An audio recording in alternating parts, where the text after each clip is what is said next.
nice. Whereabouts in Ireland? Dublin. Oh, okay. Yeah, and we would visit there, once, twice a year for most of my life, and so for me it was like just like going to another state. Right. You jump on an airplane and all of a sudden you're in Ireland. Yeah, across the ocean. And exactly. You're in Ireland. Yeah. That's actually really cool. But from that's New York, like a naturalized thing because you are in New York. That's like a 6-hour it's a 6-hour flight.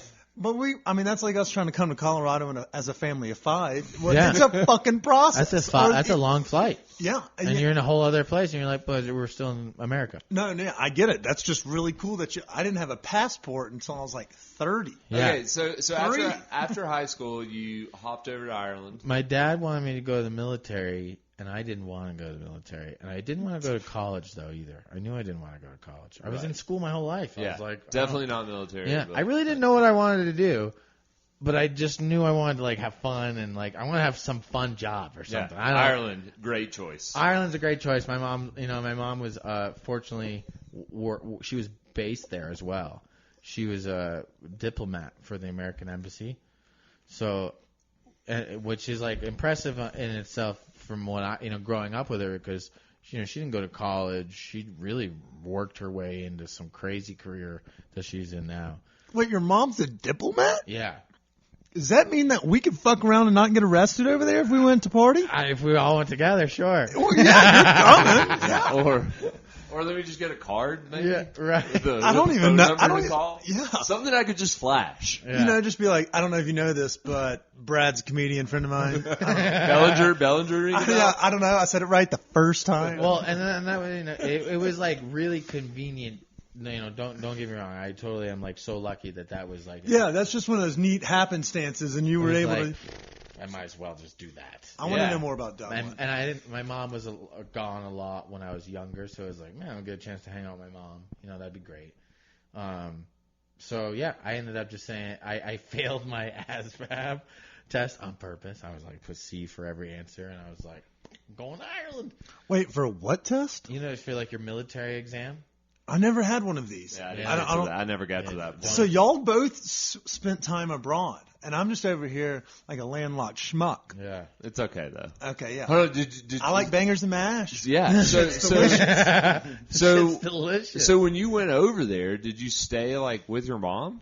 I did. Yeah. Oh, okay. For the first 4 months, and then she actually had to go back to the States. So was that like at a guarded house? A diplomat? It was a pretty sweet place that we stayed at. Yeah, I bet it's not. Yeah. I bet it doesn't suck. It was pretty dope. I bet you're not eating russet potatoes every night. Yeah. But like, don't get me wrong. I think that's actually like tradition over there, Chris. Don't get me wrong. We read a book. We come from like blue collar upbringings, like even to now. Like I don't care. You know what I mean? Yeah, diplomatic house though in Ireland, sweet. Let's go for it. Yeah, right? I'm like, there's only one time chance, Were you smoking reefers out on the patios? Oh, for sure. No. What's the Irish dub like? So it's like hash over there. I mean, they do smoke a lot of hash. A lot of hash, and it's a brown. It kind of is like almost like nutmeggy, like cinnamon almost. Vibes. It's really I mean, I lived in. I don't London know anything. For a little bit, I don't even know how to describe. And it. I got flour, but so it's not. The flour is expensive. Yeah, it is, and it's not that good. It's not that good. How long were you over there for? My mom moved back to the States 4 months after I moved there, so I stayed there for 2 more years. And I was doing stand up, and I was working for this company called EcoCabs. And we were in partnership with PepsiCo UK and 7-Up. And our whole thing was we drove these kind of futuristic rickshaws around that were marketed with 7-Up as like they were branded as 7-Up. Yeah. All over. And we dressed up as like 7-Up bicycle guys. And we give these free rides all around the city. And, you could tip if you'd like, which was great. We would make some pretty serious, nice money on that, which was awesome. But what was cool is we get free samples, and it was a whole experience where we would like tell them about 7-Up Free, which is like not diet 7-Up, it's not caffeine free 7-Up, it's like this kind of weird in between. It's all right. You don't have to sell us on it. They don't. They don't pay you products anymore. here. Yeah, they don't pay. And we did like Mountain Dew, like things like just like different like pop-up events for a beverage. Which was cool because like when I was like 14 years old too, I also like went to like a skate demo, and watched like Tony Hawk. And we went to like the Sobe tent. Do you remember Sobe? Yeah, with the little lizard? Yes. And those are pretty good. You were 14 just living in Ireland by yourself? No, 14. The Sobe tent was in like Virginia on a trip. Oh, but, I was like, what the fuck? Time out. How is this kid just romping around Ireland? I jumped back there a little bit, but I'm just going back to like the whole beverage experience, which is like for me kind of unique and cool, like because it's kind of like a real progression of like legality and years. You know, I'm almost 30 years old now, where it's like. Sobe and that experience for me as a kid was like, oh my god, I'm in this like marketing tent. I won a skateboard. Mike Vallely and Tony Hawk signed it, you know, and it was like this really cool experience. We got stickers and all this cool stuff, and the dudes that were, you know, the fact that your mom was a diplomat had nothing to do with Tony Hawk signing. No. Do you ever notice how like every indie artist has like fucking George Clooney for an uncle? Like everyone that seemingly makes it, like, oh, he was just like this small role in a show. Oh, well, did you know that his fucking uncle is Chet Hanks, the king of white boys? Do you follow Chet Hanks on Instagram? Fuck no, the guy went viral. He had a 250 million views yesterday. What did he do? He declared White Boy Summer, which, to be honest, I'm not really a fan of. I Don't think really I needed saw that. Did not need that. He's doing this weird. He doesn't look anything like Forrest Gump, like Tom Hanks. I mean, he doesn't look anything like. Well, that's because Tom. I don't even know where to start. Do you know what I mean? Like they don't even like like Colin Hanks looks like Tom Hanks. They're See, never. Like, I get it. They're also and then never Chet's together. over here talking, and what's the verbiage of the Jamaican slang verbiage? I don't know. Rastafarian, it's something. He I don't know. like that a lot. He uses it. And he's like he used it. He has these viral videos where he goes into like Tom Hanks' son. Yeah, and his name is Chet, and he has like tattoos all over his chest, and he like. God, I need to look into this, dude. Chris, I don't know how you're so bad at social media, but it actually makes this podcast more fun because it's like we introduce you to viral videos all the time. But he went viral for declaring White Boy Summer, and everybody's like, and he goes, I think I saw things that suck, like topsiders, plaid, like just declared like he just shit on everything. So I'm not exactly sure what is fair game. It's early in spring. Meanwhile, White Boy Summer is to be determined according to Chet Hanks, but I don't really need him as my ambassador for fashion as he's walking around with the chest tat. I was gonna say, he's walking around with like a tank top and Chet. You know, like it looks like he's doing like pull-ups at the beach. You know what I mean? I'm like, is this Jersey Shore? What's going on here? Okay, so hold on. A few more questions on Ireland, though. But wait, yeah. This is gonna be a highly edited episode. Okay, cool. I'm just saying, going like from the Sobe energy drink, from my experience in life, and being like, wow, this is an interesting. This is this guy's jobs is to like represent, sell drinks. Yeah, sell drinks and like represent this company and encompass almost this brand as a personality, right? Yeah. And then actually do it for 7-Up in Ireland for eco cabs, and then work my way somehow here into Colorado in the beverage market, and now do it for Oh Hi. It is like, and it's a THC infused beverage, which is like the most futuristic thing you could really think of at this point. Right. You know what I mean? Going from like cocaine and cokes to... Yeah, to be honest, we're actually backtracking. We're not making much progress. If you look at pre-FDA regulations, right? People were fucking lit. But this was also pre-anesthesia. So they would just like punch you in the fucking face and be like, all right, he's knocked out. Cut him open. Let's see if we can get that appendix out. We got a couple hours. Let's get that appendix out. Okay, so in Ireland...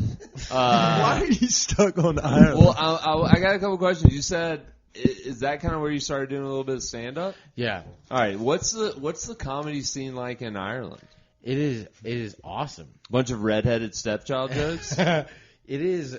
You know what? You just shit on the English all the time. It's super interesting to go from there and then to America.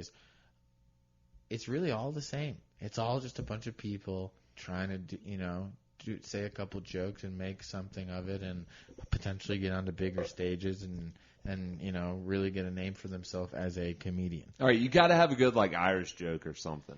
Well, I did give our listeners what they want, and that's free THC tea and hilarious jokes, maybe at the Irish expense. Yeah, I I don't have any, really. Well, I do talk about my mom a lot on, and I don't want to Nice. swear too much. I don't know what the rules are with the podcast, but You're good. We have no rules. you can edit it. We're going to ask you if you fuck cartoon people later.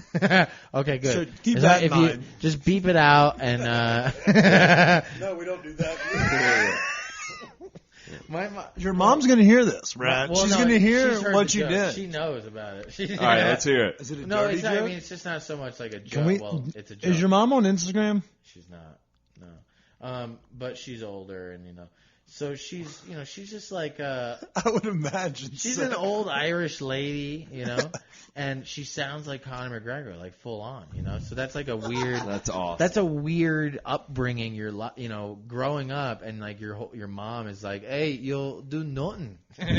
You'll fucking do nothing," and like she's just like repeating it. You'll fucking do nothing, you concha. Like, and I'm like, Mom. Was cunt a big word growing up? Cunt's a big nice. word growing up with an Irish mom. How'd your dad deal with that? Like, They divorced very quickly. yeah. He can only be taken called a cunt That so did many not times. last very long. Yeah.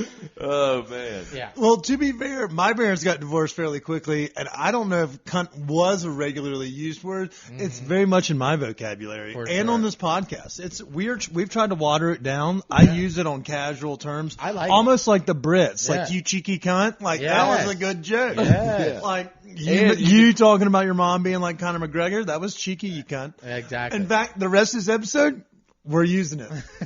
Right? We got 28 minutes probably. Hey, We're using it. we're already in 28 minutes right now? No, we're even longer. Oh, wow. How about that? Time flies when you have fun with Oh Hi. Oh Hi THC Beverages. Yeah, beverages. make sure we talk about the product, too. Okay. All right. So Ireland and then Colorado. Ireland and then back. All right, worked on a cruise ship. Was that cruise ship out of Ireland? It was actually not out of Ireland. It was out of Miami. I was the comedy club manager for the Punchliner Comedy Club for Carnival Cruise Line. So it feels like I need you to give us your elevator pitch to be a comedian. And let's see if we can get the folks from Comedy Works on the line and be like, hey, did you hear this guy's episode? Like, he was hilarious on this podcast. Everything he said about Chris's face was hilarious. Like, all that stuff's not going to be edited out for sure. I try. Comedy Works is awesome. It's one of my favorite. I've been to so many different shows that they've put on. I've never been on stage at that comedy club, but they do like a new Faces of Comedy thing, and you have to call in. And before the pandemic, man, I called in, like you leave like a voicemail or something and like, put your name on a list. I called for like 2 years and yeah. never got. Never got the number. No. So Did you try throwing a punchline on the voicemail? no. Be like, I don't know if. That would be funny though. Oh, wait, never mind. I'm not going to say it. That'd be a good way to do it. I was like, is Helen Keller taking these voicemails? Who the fuck is not getting my message? Sending this in Braille. Does this thing work? They aren't going to appreciate that. Screaming in their ear in the middle of traffic. Okay, Knocking on their so door. I called 75 times. That's like So comedy Noah guy- in the Notebook. comedy guy on a cruise. I wrote you every day for a year. What was that? Sorry. That's what you should have done. Yeah. You should have done the Noah plug. I Be should like, have. it's not over. It's still not over. And then let into it. But Yeah. yeah, I'll let you be the You'll be the comedic genius. I'll be the guy that just funnels food and conversation. Okay. I'm Chris, enjoying that was it. a good question. Yeah, so comedy guy on a cruise. Yeah. And that was another part of like the beverage thing too. One of the biggest parts of that job was to sell beverages. And the beverage was the Punchliner. It was like a Long Island iced tea on steroids. Nice. And I was the host, and I would book the shows and host the shows. And I would, Best guest you got. oh man, so many great comedians. AJ Jamal was a great stand-up comedian. He was from In Living Color. I booked him a bunch of times. Bobby Miyamoto. I mean, he's a writer for David Spade's show on Comedy Central right now. Okay, so we looked up some of these thanks to our producer, Zane. I know AJ Jamal, so that checks out. You're doing pretty fucking good. Okay, nice. Yeah, I was like, You time know out. AJ Jamal? When, no, I don't. I mean, I did when I looked him up. Yeah. And so everyone that's on there listening to this, look at it now. Yeah. But Okay, so- I was like, time out. Who is that? Do we know who that is? Yeah, I mean, he's like